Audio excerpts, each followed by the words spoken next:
Today, I have bought $40,000 worth of AI stocks, NVIS and CoreWeave.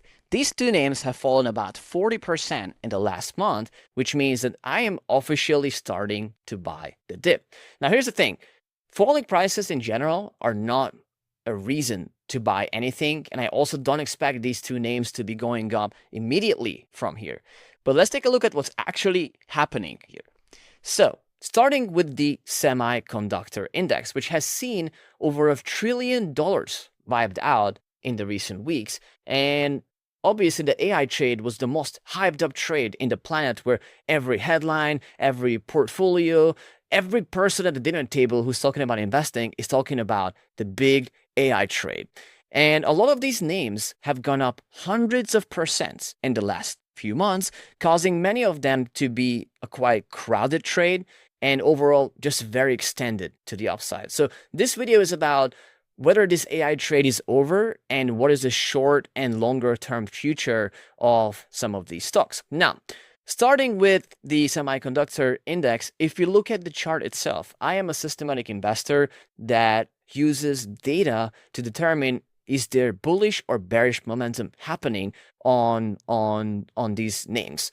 And in this case, if you look at the semiconductor ETF, it's very clear to see that there's a lot of lost momentum. And you can see that by, obviously, we had a buy signal in April on these names. And since then, this index have gone up 70% in a straight line almost. Now that momentum has faded by essentially it failing to make new all-time highs, consolidating, and it's very normal. This is how like hype cycles work, where you have consolidation phase, you have a breakout phase that's very bullish, you have some more consolidation, and you have the correction phase, then you have consolidation phase, and then you have the next all-time highs. Because let's be honest, I don't think anyone at this point is questioning whether these companies are absolute money printing businesses and are doing something that has so much backing behind it that is hard to even imagine and comprehend how much demand there is for these chips and for the AI build out. So no one is disputing here that these are like not real trends that will be around us for the rest of our lives, most likely. But what I'm saying is that from an investor perspective, this trade is clearly falling out of trend for the near term. And we have seen it. So the semiconductor index is down about 20% here currently, about $1 trillion in market value lost on some of these indexes and in the AI trade. So when we look at what the future for this holds is, in general, I would expect these to go slightly lower, maybe in the 500 range, maybe even potentially back down to the average price of the last 200 days, which is at 430A. Now, at this point, we have seen a fairly good size correction, about 20%. But again, my base case scenario will be at least that we will test this $500 range, which historically there's been a little bit of consolidation on this area. So somewhere around 480 or 500 is it's a price where you're getting in about 30% from previous all-time highs on a trend that is likely going to be very strong in the future. And even in April, where you can see this market crash that we had experienced, we did bounce off this red line, which means again it could be a quite strong support for this area. So near term, I am expecting continued lower, and it's going to take time for this for the market to process this. New buyers are coming in, accumulating. But again, if you missed this trade before, it's not going anywhere. This is the thinking that I'm having on a 12-month time frame. Do I think this one will be trading higher? I actually think yes, it is still in a longer term uptrend. And again, it's normal, just like we have seen here, uptrend, downtrend, consolidation, breakout. I do think that we might see a similar pattern play out across all of these AI trades, because let's be honest, a lot of these data centers still have to be built. AI is progressing at a rapid pace, and it's probably going to only accelerate moving forward. Then the other big name here is obviously Micron, which is almost identical chart as what we have seen with the semiconductor index itself. It has lost momentum after failing to make higher highs. It now has created a lower low structure. How it could look like is maybe going back to test this medium-term trend line and then slowly go down. How long can this last? Who knows? Maybe all the way until the midterm elections are over.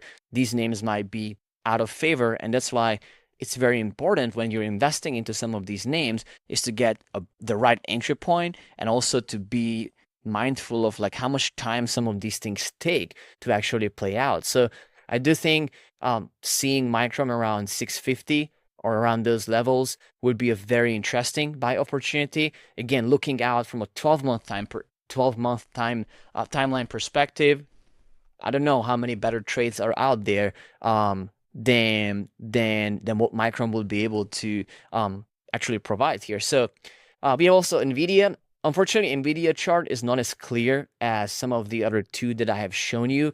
I personally don't have a position in Nvidia. I also would rather trade Micron or some of the other names that I'm going to talk about. So no trade for me on Nvidia. It does have a more bullish structure with higher lows and higher highs made. It's a lot more choppy and less clear of a trending direction that I am seeing here. But of course, you can see the pattern on Nvidia itself where you have this huge move to the upside and then almost a year of consolidation. Could it be something similar playing out for these names?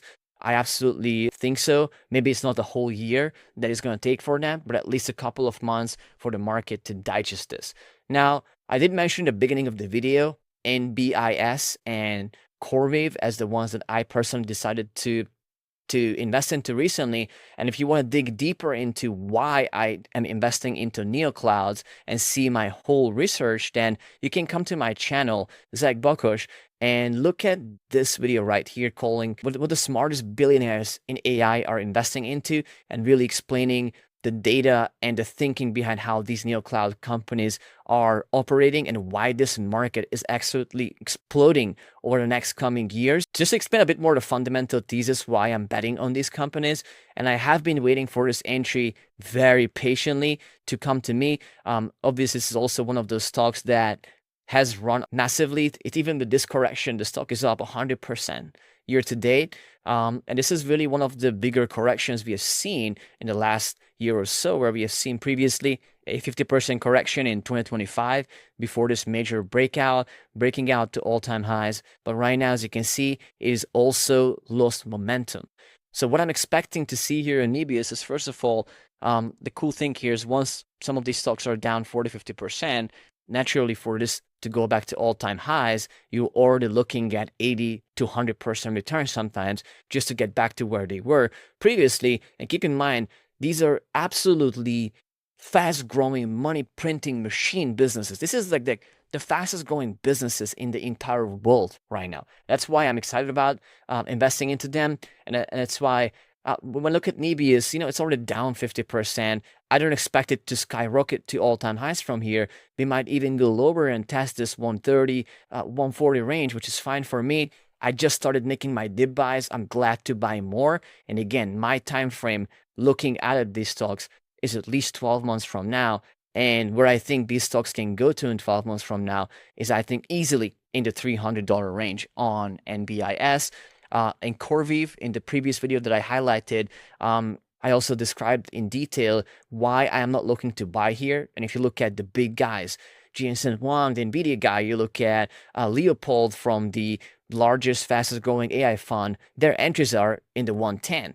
Right now, you're looking at the previous support zone around $70-$75, previously dropped all the way to 65.